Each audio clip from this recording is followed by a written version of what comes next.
Home in Caldwell, students at Elevate Academy read eulogies of 50 people lost on 9/11. They started reading at 8:03 this morning, the same time the first plane hit the World Trade Center. The event was part of the 9/11 Flag of Honor across America, and our Andrew Bartline has a look tonight at how this event not only paid tribute to those lost, but helped teach the younger generations about what happened 2 decades ago. Well attended, well respected, well received. While students at a nearby charter school did most of the talking, it was those same students who never stopped listening, not only to each other, but to the keynote speaker, a former New York police officer on 9/11. The people of Caldwell gathered to pay their respects Saturday morning at 8:03 sharp, the exact same time 20 years ago when the first plane crashed into the World Trade Center. We will never forget you. With Elevate Academy students reading 50 eulogies of those who lost their lives that day, the mantra was passed down to the next generation. We will never forget you. It's a generation that wasn't born yet.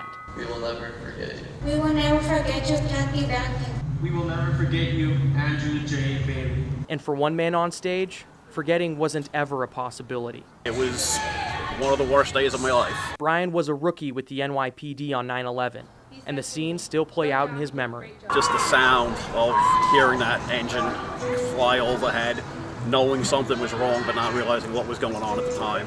Just being in Manhattan, outside of Bellevue Hospital, seeing people walking up the block just covered in dust and debris, and the look of shock on people's faces. What Brian sensed and felt that day still lingers decades later. There's a smell that I'll never be able to get out of my mind from the burning pile and just everything.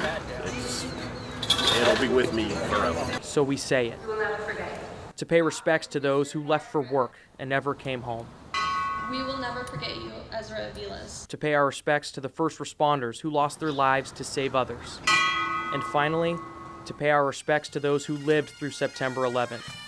We'll all never forget, because those who were there never possibly could.